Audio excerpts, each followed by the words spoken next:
خنزیر ان دونوں سے زیادہ حرام ہے، اور غیر اللہ کے نام کی جو چیز ہے وہ ان تینوں سے بھی زیادہ حرام ہے۔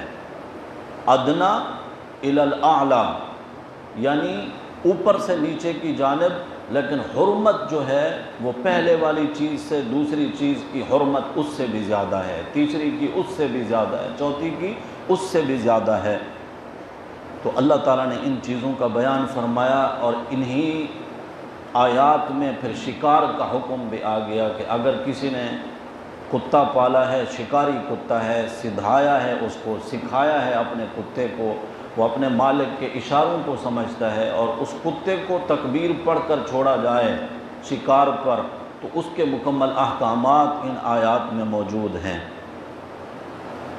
اگلی آیات میں اللہ کے فضل و احسان کا ذکر ہے کہ اللہ تعالیٰ نے ہم مسلمانوں کو وضو اور غسل کے ذریعے پاک فرمایا ہے، یعنی اپنے جسم کے آزاد ہونے سے انسان پاک ہو جاتا ہے، اس کا اللہ نے ذکر فرمایا۔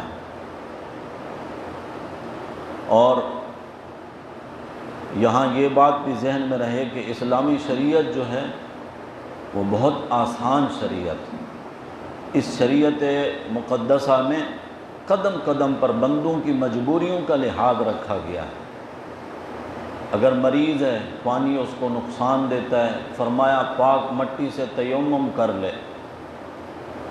پانی ہے، پانی تک پہنچ نہیں سکتا، دشمن کا خوف ہے یا کوئی اور مجبوری ہے، تب بھی تیمم کر کے نماز قائم کر سکتا ہے۔ اسی طرح پانی ہے لیکن وہ بہت دور ہے، تو اس طرح کی مجبوریوں کا بھی اللہ نے لحاظ رکھا ہے۔ یہی وجہ ہے کہ اللہ تعالیٰ فرماتے ہیں اللہ تم پر تنگی نہیں کرنا چاہتے، بلکہ وہ چاہتے ہیں کہ تمہیں پاک کر دیں اور تمہارے اوپر اپنا احسان پورا کر دیں تاکہ تم شکر کرنے والے بن جاؤ۔ آیت نمبر 6 میں فرمایا گیا۔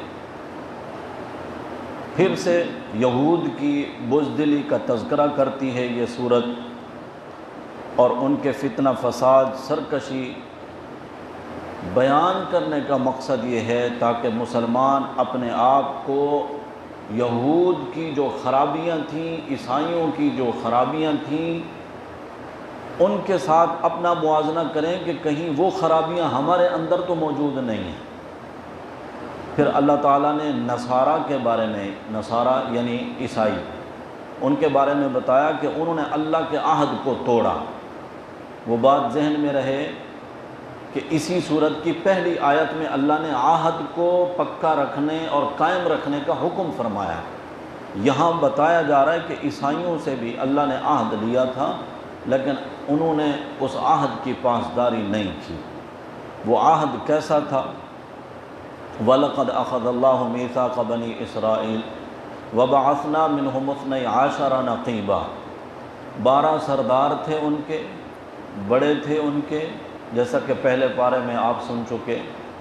تو اللہ نے ان کے بڑوں سے نبی عیسیٰ علیہ السلام کے ذریعے اور بنی اسرائیل کے ان بڑوں کے ذریعے عہد لیا کہ انی معکم، میں تمہارے ساتھ ہوں گا، لیکن میری کچھ شرائط ہیں۔ لئن اقمتم الصلاۃ وآتیتم الزکاۃ وآمنتم برسلی وعزرتموہم وأقرضتم اللہ قرضا حسنا۔ ایک تو یہ کہ تم نے اگر نماز قائم کی اور اپنے اللہ کے دیے ہوئے مال میں سے زکوٰۃ ادا کی، میرے رسولوں پر ایمان لائے۔ اب ظاہر ہے کہ عیسیٰ علیہ السلام کے بعد کون سے رسول آئے ہیں؟ ہمارے نبی، آخری نبی۔ اس چیز کا بھی ان سے عہد لیا جا چکا تھا کہ میرے رسولوں پر تم ایمان لاؤ گے اور میرے رسولوں کی مدد بھی کرو گے، یعنی جہاد اور قتال کے ذریعے جہاں کہیں رسول کو ضرورت ہو تم نے ان کا ساتھ دینا ہے، اور اللہ کو جب قرضے کی ضرورت پڑے تو پھر احسن طریقے سے اللہ کو قرض بھی دینا ہے، یعنی زکوٰۃ سے ہٹ کر نفلی صدقات۔ جہاد کا موقع ہے، مال کی ضرورت ہے، اللہ کے رسول اعلان کرتے ہیں، چندہ مانگتے ہیں، تو اقرض اللہ قرضا حسنا، اللہ کو پھر بہترین قرضہ بھی دینا ہے۔ اگر تم نے یہ سارے کام کیے تو اللہ کا پہلا وعدہ یہ ہے کہ انی معکم، میں تمہارے ساتھ ہوں گا، اور دوسرا کام یہ کہ لَأُكَفِّرَنَّ عَنْكُمْ سَيِّئَاتِكُمْ، اللہ تمہارے سارے گناہوں کو مٹا دیں گے، وَلَأُدْخِلَنَّكُمْ جَنَّاتٍ تَجْرِي مِن تَحْتِهَا الْأَنْهَارُ، اور پھر اللہ تمہیں ایسے جنات اور باغات میں داخل فرمائیں گے جن کے نیچے نہریں بہتی ہوں گی۔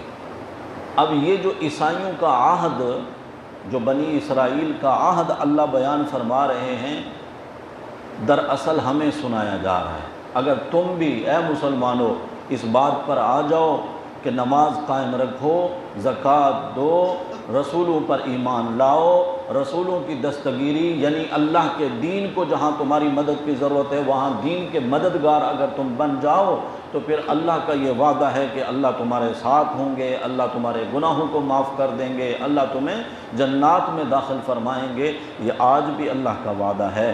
عیسائیوں سے، نصارہ سے یہ عہد لیا تھا اللہ نے، لیکن ان ظالموں نے اللہ کے اس عہد کا پاس نہیں کیا اور اللہ کے اس وعدے کو انہوں نے توڑ دیا۔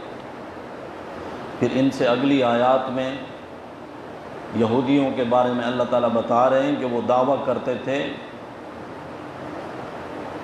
ہم اللہ کے بڑے پیارے ہیں، اور الفاظ ایسے استعمال کرتے تھے جس طرح بیٹے کی اولاد ہوتی ہے، ہم اللہ کے اتنا قریبی ہیں۔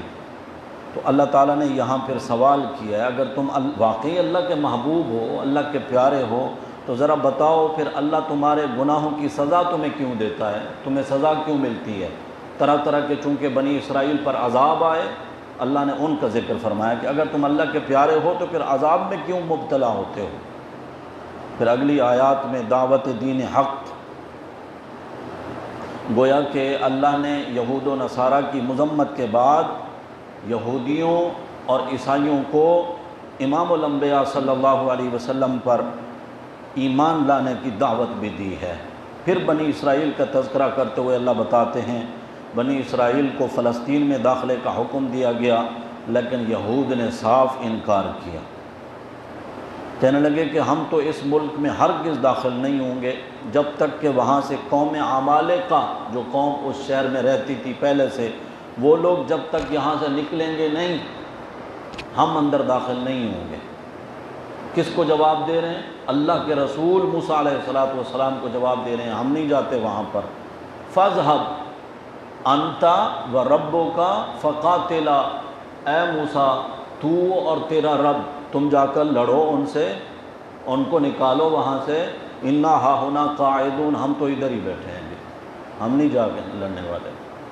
یعنی یہ ایسی قوم تھی بنی اسرائیل، یہود کی قوم۔ اللہ نے ان کا ذکر فرمایا اور بتایا کہ ان کے لیے جو سننے والے ہیں قرآن کو، میرے پیغمبر آپ ان کو ذرا آدم علیہ السلام کے بیٹوں کی باتیں بھی سنا دیں کہ ان کے دو بیٹوں نے اللہ کے راستے میں قربانی پیش کی، ایک کی قربانی اللہ نے قبول فرما لی، دوسرے کی رد ہو گئی۔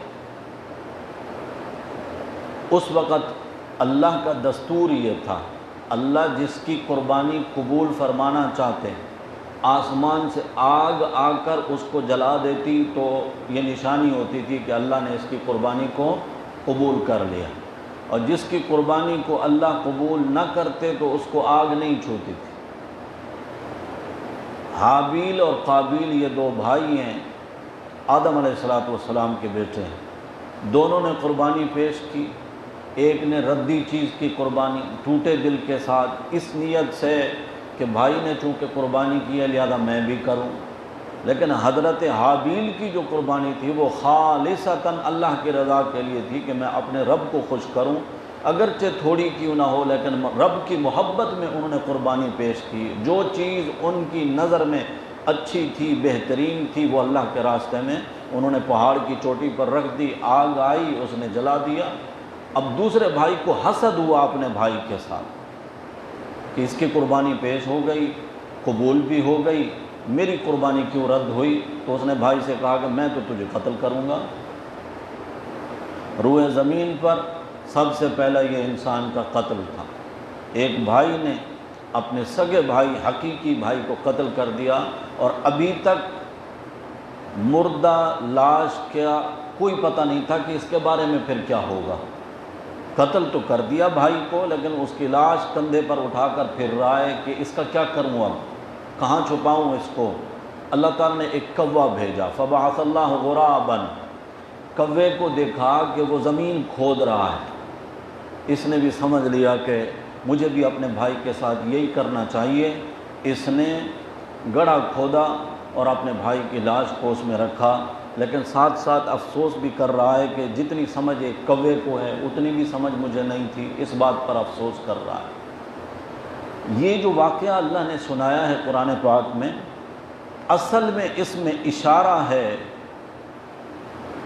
ان بدبختوں کے بارے میں جنہوں نے حسد کی بنیاد پر ہمارے نبی صلی اللہ علیہ وسلم کی ذات پر ایمان نہیں لائے۔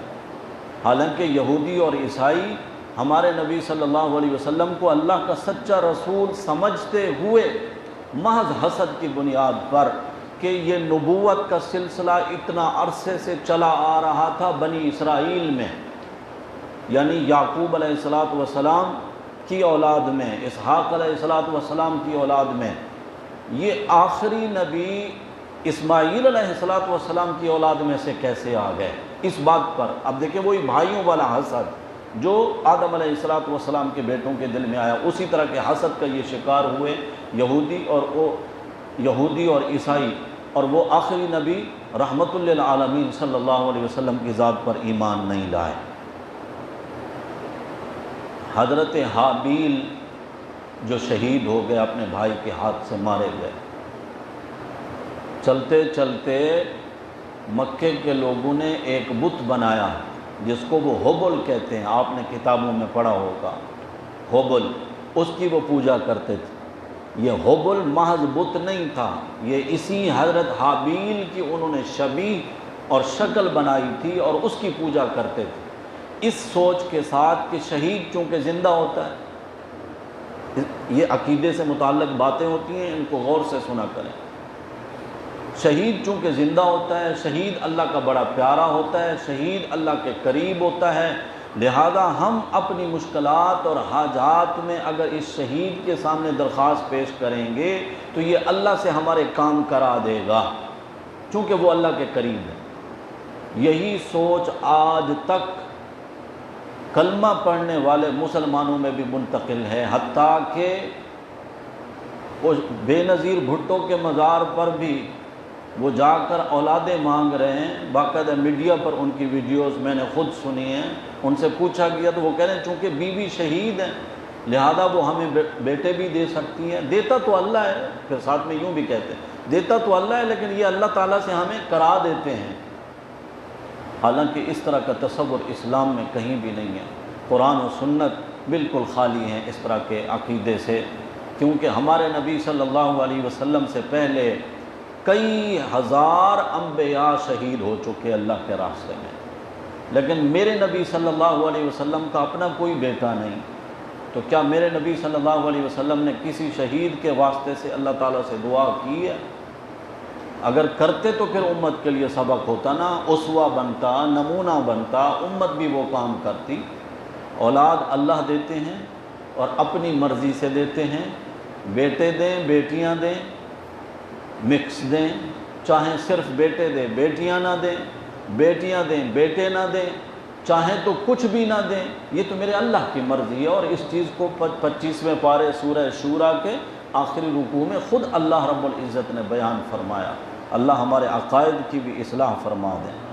اگلی آیات میں باغیوں کے گروہوں کا تذکرہ ہے جو ڈاکو ہیں، فسادی ہیں، ان کی سزا اللہ نے بیان فرمائی کہ ایسے لوگ، ان کی سزا یہ ہے جو زمین میں فساد کرتے ہیں، اللہ رسول کے احکامات کا مذاق اڑاتے ہیں، ان کا انکار کرتے ہیں۔ فرمایا یا تو ان کو قتل کر دو، یا ان کو سولی پر چڑھا دو، یا ان کو ملک بدر کر دو، یا ان کے مخالف سمت کے ہاتھ پاؤں کاٹ دو۔ ان کی سزائیں بیان فرماتے فرماتے آخر میں اللہ تعالیٰ نے چور کی سزا کو بھی بیان فرما دیا کہ چور کی سزا چاہے وہ مرد ہو یا عورت، اور یہ جتنے بھی احکامات ہوتے ہیں ان کے پس پردہ احادیث میں تفصیل موجود ہوتی ہے۔ کتنی مقدار میں چوری ہو، کتنا پیسہ ہو، تب جا کر اس کا ہاتھ کاٹا جائے گا۔ اس کی تفصیل کتب حدیث میں، کتب فقہ میں موجود ہے۔ یہ تو چونکہ اتنا لمبی چوڑی تفصیل اس وقت بیان نہیں ہو سکتی، تو محض اشارے میں ہم بتا دیتے ہیں کہ یہ احکامات قرآن مقدس کے ان صفحات میں، ان آیات میں بیان ہوئے ہیں۔ اسلامی قوانین جو ہیں اور ان کے جو حدود ہیں، اللہ تعالی ہمیں دعوت دے رہے ہیں اس موقع پر۔ یہ حقیقت پیش نظر رکھنا ضروری ہے کہ اسلام انسان کی جان، عزت اور مال کی حفاظت کو بڑی اہمیت دیتا ہے، اور ان کے لیے خطرہ بننے والوں کے لیے مذہب اسلام ایسی عبرتناک سزائیں تجویز کرتا ہے کہ ان کا تصور ہی انسان کو جرم کے ارتکاب سے روک دے۔ ایسے لوگوں کو سر اٹھانے کا موقع نہ ملے جو اجتماعی طور پر امن کے لیے خطرہ ثابت ہوں۔ آج کی دنیا جو کہ جرائم کی کثرت کی وجہ سے جہنم کا نمونہ بن چکی ہے، اسلامی قوانین اور حدود کے نفاذ کی گویا کہ دعوت دے رہی ہے۔ جن ممالک میں، ویسے تو ہمیں پتہ ہے پوری دنیا میں کسی بھی ملک میں اسلامی قوانین کا نفاذ نہیں ہے مکمل طور پر، لیکن بہرحال جن ممالک میں چند قوانین کا بھی نفاذ ہے حدود کا، وہاں پر جرائم کی شرح بہت کم ہے۔ وجہ اس کی یہی ہے، اگر ہاتھ کٹا بندہ سب کے سامنے پھر رہا ہو تو ہزاروں لوگ اس سے عبرت حاصل کریں گے اور چوری جیسے گھناؤنے جرم سے بچ جائیں گے۔ ان کو پتہ ہوگا کہ اگر ہم نے ایسا کام کیا تو پھر ہمارا بھی ہاتھ کٹ جائے گا۔ اس لیے اسلام نے اس طرح کی سزائیں تجویز فرمائی ہیں۔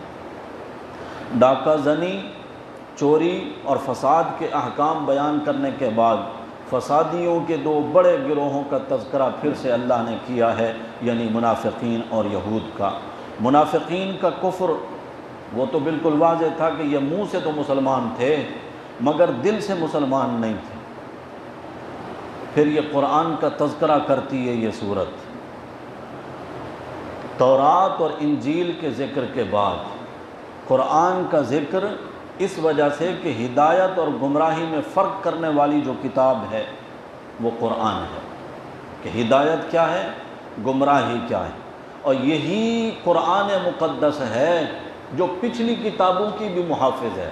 اسی قرآن نے تو بتایا ہے کہ تورات بھی تھی، انجیل بھی تھی اور زبور بھی، اور وہ اپنی اصلی شکل کھو بیٹھی وہ کتابیں، البتہ یہ قرآن ہی وہ کتاب ہے جس کی حفاظت کا ذمہ اللہ نے لیا ہے۔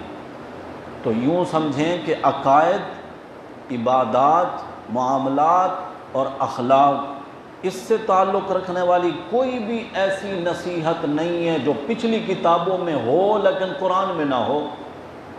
پچھلی تمام کتابوں کا نچوڑ ہے قرآن مقدس۔ جو قرآن پہ عمل کر رہا ہے صحیح معنوں میں، وہ یوں سمجھیں کہ وہ تورات پہ بھی عمل کر رہا ہے، وہ زبور پہ بھی عمل کر رہا ہے، وہ انجیل پہ بھی عمل کر رہا ہے، کیونکہ وہاں کی ساری نصیحتیں اللہ نے قرآن میں بھی بیان فرما دی۔ یہود و نصارہ کے بارے میں بتایا گیا ایمان والوں کو کہ ان سے دلی دوستی نہ کریں، اور وجہ بھی بتا دی کہ اگر کوئی ان سے دوستی کرے گا، منہم انہ منہم، فرمایا جو ان سے دوستی کرے گا وہ انہی میں سے ہوگا۔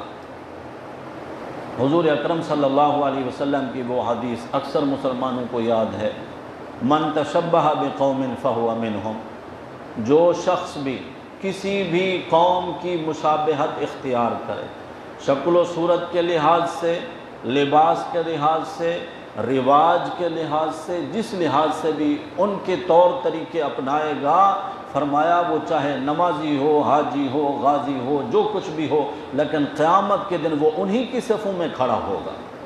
اللہ ہم سب کی حفاظت فرمائے۔ مسلمانوں کو منع کیا گیا۔ حکمرانوں کے لیے، مسلم ممالک کے حکمرانوں کے لیے تو لمحہ فکریہ ہے نا، کہ جو ان کافروں سے دوستی کی پینگیں بڑھاتے ہوئے ان کے اشاروں پر بنیاد پرست مسلمانوں پر ظلم ڈھاتے ہیں، ایسے حکمرانوں کے لیے لمحہ فکریہ ہے۔ اور اللہ نے یہاں ایک وجہ اور بھی بتا دی کہ اگر کفار کے ساتھ دوستی کرو گے تو اس میں مرتد ہونے کا خطرہ ہے۔ کیسے؟ ایک مثال بتا دوں، اگر کافروں کے ساتھ بیٹھا ہے، یہودیوں کے ساتھ یا ہندوؤں کے ساتھ یا عیسائیوں کے ساتھ، اور انہوں نے کوئی اچھا کام کیا، اس کو اچھا لگا اور اس نے صرف اتنا کہہ دیا یا سمجھ لیا کہ انہوں نے یہ کام تو مسلمانوں سے بھی اچھا کیا، یہ جملے سنے آپ نے مسلمانوں کی زبان سے، یہ کام تو مسلمانوں سے بھی اچھے کرتے ہیں۔ ٹھیک ہے، مسلمان صحیح معنوں میں اسلام پر عمل نہیں کر رہا، لیکن اسلام کی ہدایات تو موجود ہیں نا، اسلامی احکامات کے سامنے اور ہدایات کے سامنے کسی اور مذہب کی تعریف بندے کو مرتد بنا دیتی ہے، اس لیے فرمایا کہ ان کے ساتھ دوستی نہ کرو۔ اور ایمان والوں کو جھنجھوڑ کر اللہ نے فرمایا اللہ کا دین تمہارا محتاج نہیں ہے، مت کہ تم یہ سمجھو کہ ہم کلمہ پڑھتے ہیں اور ہم نمازیں پڑھتے ہیں اور ہم نے مسجدیں آباد کر رکھی ہیں، ہم روزے رکھنے والے ہیں۔ فرمایا اللہ کا دین تمہارا محتاج نہیں ہے، اگر تم مرتد ہو گئے تو تم سے بہتر لوگوں کو اللہ تعالیٰ کھڑا کر دیں گے جو دین کی خدمت بھی کریں گے اور کفار سے دوستی کی بجائے ان سے دشمنی بھی رکھیں گے۔ اور کفار سے دوستی کی منع کرنے کی ایک وجہ اللہ نے یہ بھی بیان فرمائی کہ یہ وہ ظالم لوگ ہیں جنہوں نے اسلام اور قرآن کو جھٹلایا ہے اور انہوں نے اللہ کی اولاد ثابت کیا ہے، عیسیٰ علیہ السلام کو خدا ٹھہرایا، خدا کا بیٹا بنایا ہے، ایسے لوگوں کو تم دوست بناؤ گے؟ پھر اللہ نے بیان فرمایا کہ یہودیوں پر اللہ کی لعنت ہے، وجہ اس کی کیا ہے؟ فرمایا کہ ایک تو یہ کہ یہ اللہ کے احکامات کی نافرمانی کرتے ہیں، دوسرے یہ کہ جو حدود اللہ ہیں، جو اللہ نے حدیں قائم کی ہیں، یہ ان حدوں کو بھی پھلانگ جاتے ہیں۔ تیسری وجہ یہ بیان فرمائی کہ یہ ایک دوسرے کو برے کاموں سے منع نہیں کرتے۔ ان تین بنیادی باتوں کی وجہ سے اللہ نے یہودیوں پر لعنت فرمائی۔ یہ ذکر کر کے اصل میں سمجھایا گیا کہ اے ایمان والو مسلمانوں، تم امر بالمعروف اور نہی عن المنکر، یعنی برائیوں سے منع کرتے رہو اور نیکی کا حکم کرتے رہو تاکہ تم لعنت سے بچ جاؤ۔ علماء یہود کا حال کیا تھا؟ یہودیوں کے جو علماء تھے، اب ظاہر ہے وہ تورات انجیل کا علم جانتے تھے، تورات کا، وہ پہلے تو جب لوگوں میں کوئی گناہ کا کام دیکھتے ان کو منع کرتے، جب لوگ نہ مانتے ان کی بات کو تو پھر یہ علماء بھی ان کے ساتھ شامل ہو جاتے ہیں، یعنی ان کی مجلسوں میں شریک ہو جانا۔ تو ظاہر ہے کہ جو ان کا فریضہ تھا ان کو برائیوں سے منع کرنا، اپنا یہ فریضہ جب انہوں نے چھوڑ دیا تو اللہ فرماتے ہیں لعن الذین کفروا من بنی اسرائیل علی لسان داود و عیسی ابن مریم، داود علیہ السلام کی مبارک زبان سے بھی، عیسیٰ علیہ السلام کی زبان سے بھی اللہ نے ان پر لعنتیں کرائی ہیں۔ وجہ اس کی اللہ نے یہی بیان فرمائی کہ انہوں نے کانوا لا یتناہون عن منکر فعلوا، اس بنا پر ان پر لعنت کی گئی کہ وہ منکر کاموں سے لوگوں کو منع نہیں کرتے تھے۔ آج بھی اس امت کے علماء بھی اگر لوگوں کو منکر کاموں سے، برے کاموں سے منع نہیں کریں گے تو پھر یہ بھی اللہ کی لعنت سے بچ نہیں سکتے۔ حدیث ہے نبی اکرم صلی اللہ علیہ وسلم ٹیک لگا کر بیٹھے ہوئے تھے، ایک دم سیدھے ہو کر بیٹھے، بڑے جوش کے ساتھ آپ صلی اللہ علیہ وسلم نے فرمایا اس ذات کی قسم جس کے قبضہ میں میری جان ہے، نہ تو تمہارا ایمان اس وقت تک کامل ہو سکتا ہے اور نہ ہی تم اللہ کے عذاب سے بچ سکتے ہو جب تک کہ لوگوں کو حق کی دعوت نہ دو اور حق قبول کرنے پر آمادہ نہ کرو۔ اگر نہیں کرو گے نہ عذاب سے بچ سکتے ہو اور نہ ہی تم نہ اللہ کے عذاب سے بچ سکتے ہو اور نہ تمہارا ایمان کامل ہو سکتا ہے جب تک کہ یہ دو کام نہ کرو۔ لوگوں کو حق بات کی دعوت دو، یہ فریضہ ہے ہر مسلمان کا۔ اللہ کرے کہ اس چیز کا ہمیں ادراک ہو، ہم اس چیز کو سمجھ لیں، احساس ہو ہمیں، ہماری ذمہ داری ہے ہم خود اچھے کام کریں اور لوگوں کو بھی اچھے کاموں کی طرف راغب کریں، برائیوں سے منع کریں، یہ ہمارا فریضہ ہے۔ اگلی آیات میں اللہ تعالیٰ نے بتایا کہ مسلمانوں کے سخت ترین دشمن کون ہیں۔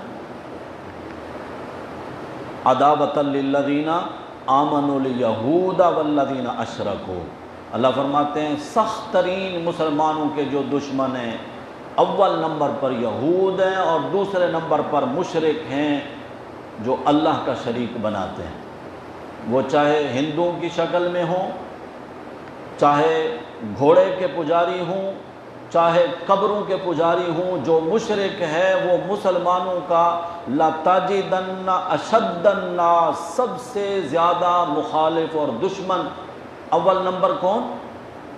یہودی۔ مسلمان تو جتنا اعتماد یہودیوں پر کرتے ہیں اتنا اپنے مسلمانوں پر بھی نہیں کرتے۔ جب ہم قرآن مقدس کے ان احکامات کو پس پش ڈال دیں گے تو پھر ہمارا حشر یہی ہوگا جو آج ہمارا ہو رہا ہے۔ وہ ہمیں اشارہ کرتے ہیں کھڑے ہو جاؤ تو ہم کھڑے ہو جاتے ہیں، وہ کہتے ہیں بیٹھ جاؤ تو ہم بیٹھ جاتے ہیں، وہ کہتے ہیں ہمارے سامنے لیٹ جاؤ تو یہ لیٹ جاتے ہیں، وہ کہتے ہیں ہمارے بوٹ چاٹو یہ چاٹنے لگتے ہیں۔ اللہ تعالیٰ نے تو سب کچھ واضح طور پر، یہی وجہ ہے ہمارے اسلامی ملک میں کالج یونیورسٹی میں قرآن کی تعلیم کو بالکل بند کر کے رکھ دیا گیا تاکہ مسلمان قرآن پڑھ کر سمجھ کر اصل حقیقت کو نہ جان سکیں۔ آج مسلمان اس وجہ سے قرآن سے بہت دور جا چکا ہے، اور سارا زور اسی وجہ سے دینی مدارس پر لگایا جاتا ہے کہ ان دینی مدارس کا نصاب تبدیل کرو، نصاب تبدیل کیا جائے۔ نصاب کیسے تبدیل ہو؟ بھئی جہاں قرآن ہے وہاں قرآن ہٹا دو، وہاں کس سے کہانی آؤں؟ اللہ کرے کہ ہمیں وہ دن نہ دیکھنا نصیب ہو، اس سے پہلے ہی ہم اس دنیا سے چلے جائیں ایمان والی موت کے ساتھ۔ اللہ کرے کہ ہم یہ دن اپنے ملک میں نہ دیکھیں کہ ہمارے ہاں سے قرآن پاک اس حال میں ہمارے اوپر پابندیاں لگ جائیں جیسا کہ آج لگ چکی ہیں۔ یہ پریکٹس ہو رہی ہے، آزمایا جا رہا ہے کتنی پاور ہے سامنے والے میں اور کس طرح ہم ان کو کنٹرول کر سکتے ہیں، قابو کر سکتے ہیں۔ 7واں پارہ جہاں سے شروع ہوتا ہے وہاں اللہ تعالیٰ نے بتایا ہے، 6 پارے کی آخری آیت میں تو بتایا گیا تھا کہ جو حقیقی نصارہ ہیں، یہودیوں کے بارے میں تو بتایا وہ تمہارے سخت ترین دشمن ہیں۔ ظاہر ہے کہ جو عیسائی ہیں وہ بھی اپنی کتاب اور اپنے رسول کے احکامات پر تو عمل نہیں کر رہے ہیں نا، کچھ جو ان میں حقیقی طور پر ہیں اپنے نبیوں کی تعلیمات پر، تو اللہ تعالیٰ بتا رہے ہیں کہ وہ اپنے دلوں میں مسلمانوں کے لیے قدرے نرم گوشہ رکھتے ہیں۔ اور اب 7ویں پارے کے شروع میں بتایا جا رہا ہے کہ بعض نصارہ جو قرآن سن کر اپنے آنسوں پر قابو نہیں رکھ پاتے اور بے اختیار ان کی آنکھیں چھلکنے لگتی ہیں۔ یہ اللہ کے کلام کی تاثیر بھی ہے۔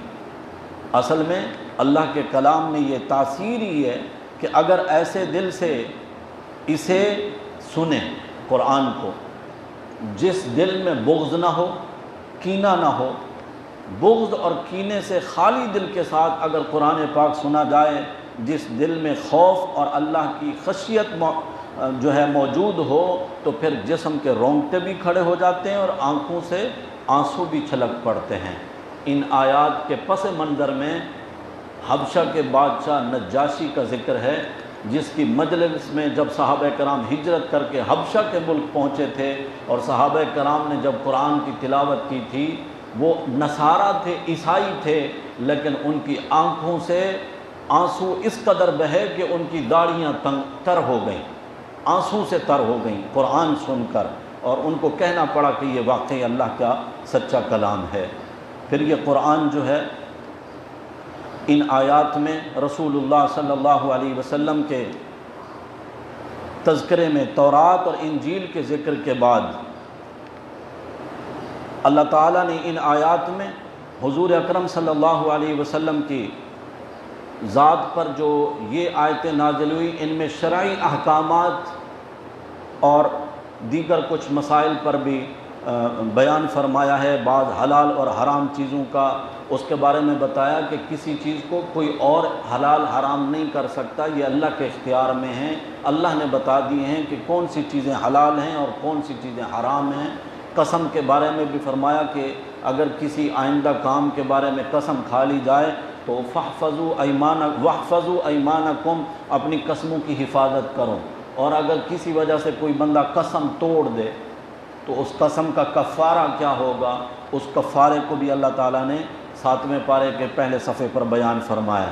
شراب اور جوا اور جو فال نکالتے ہیں ان کے بارے میں بتایا کہ یہ سارے شیطانی کام ہیں، ان سے بچنا چاہیے۔ احرام کی حالت میں شکار کے احکامات بھی یہاں پر بیان ہوئے، اور آخر میں قیامت کے دن کا منظر بھی اللہ نے بیان فرمایا کہ اللہ تمام رسولوں کو جمع کر کے ان سے پوچھیں گے، بتاؤ جن جن قوموں کے پاس ہم نے تمہیں مبعوث کیا تھا ان قوموں نے تمہیں کس طرح مانا۔ اور عیسیٰ علیہ السلام کو خصوصیت کے ساتھ اللہ تعالیٰ الگ بلا کر پہلے تو اپنے انعامات یاد دلائیں گے کہ ہم نے آپ کے اوپر یہ انعام کیا، یہ کیا، بغیر والد کے پیدا کیا۔ کوڑھی جو ایک مریض تھا، کوڑھ کا جو مریض ہوتا ہے اس کو وہ ہاتھ پھیرتے تو شفا یاب ہوتا تھا۔ ماں کے پیٹ سے نابینا پیدا ہونے والا، آپ اس کی آنکھ پر ہاتھ پھیرتے تھے تو وہ اس کی آنکھیں بالکل درست ہو جاتی تھیں۔ مٹی کا پرندہ بناتے تھے، جب اس میں پھونک مارتے تھے تو وہ سچ مچ کا پرندہ بن کے اڑ جاتا تھا۔ اللہ نے یہ سارے معجزات عطا فرمائے عیسیٰ علیہ السلام کو۔ لوگ اپنے گھروں میں جو کچھ کھاتے پکاتے تھے، آپ کے پاس جب آتے تھے تو آپ بتا دیتے تھے کہ آپ کے گھر میں آج کیا پکا ہے۔ یہ سارے اللہ نے معجزات عطا فرمائے عیسیٰ علیہ السلام کو۔ تو یہ سارے شمار کرنے کے بعد پھر اللہ سوال کریں گے، میرے عیسیٰ میں نے جو اتنے سارے احسانات اور انعامات کیے تھے آپ کے اوپر، کیا آپ نے کہا تھا عیسائیوں کو اور اپنے ماننے والوں کو کہ مجھے اور میری ماں مریم کو تم اللہ کے سوا معبود بنا لو؟ آپ نے کہا تھا؟ کیا اللہ کو پتہ نہیں ہے اس بات کا؟ اللہ کو پتہ ہے، لیکن چونکہ اس وقت یہودی عیسائی قیامت کے دن اللہ کے سامنے کھڑے ہو کر یہی دعویٰ کریں گے، یا اللہ ہم تجھے چھوڑ کر عیسیٰ علیہ السلام کو اور ان کی اماں کو جو ہم معبود بناتے رہے اور ان کی پوجا پاٹ کرتے رہے اور ان کو خدا سمجھتے رہے، ان کی تعلیمات ہی ایسی تھیں، تو ان کو ان کے منہ بند کرنے کے لیے اللہ تعالیٰ عیسیٰ علیہ السلام سے پوچھیں گے۔ تو عیسیٰ علیہ السلام سامنے سے جواب دیں گے، قال سبحانک ما یکون لی ان اقول ما لیس لی بحق۔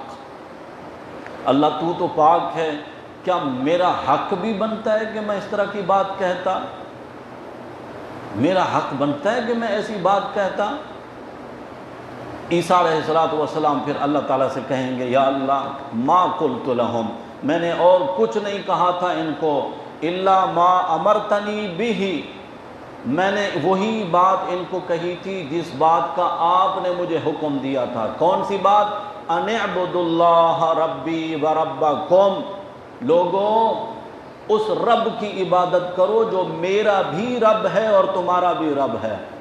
وَكُنْتُ عَلَيْهِمْ شَهِيدًا مَا دُمْتُ فِيهِمْ، اے اللہ جب تک میں اپنی قوم میں رہا اس وقت تک کا تو حال مجھے پتہ ہے، میں نے ان کو نہیں کہنے دیا کہ مجھے رب بناؤ یا رب کا بیٹا قرار دو یا الہ قرار دو، لیکن فلما توفیتنی، جب تو نے مجھے اپنے پاس اٹھا لیا، کونت انت الرقیب علیہم، پھر تو ہی ان پر نگہبان تھا، انت علی کل شیء شہید، اور تو ہی ہر چیز پر گواہ ہے۔ پھر عیسیٰ علیہ السلام کہیں گے، اے اللہ ان تعذبہم فانہم عبادک، اگر تو ان کو عذاب دے تو یہ تیرے بندے ہیں، تجھ سے کوئی نہیں پوچھے گا کہ کیوں عذاب دیا۔ ان تغفر لہم، اور اگر تو ان کو معاف کر دے پھر بھی تجھ سے کوئی نہیں پوچھے گا، نہ کوئی طعنہ دے گا، نہ کوئی شکوہ کرے گا کہ ان کو کیوں معاف کیا ہے۔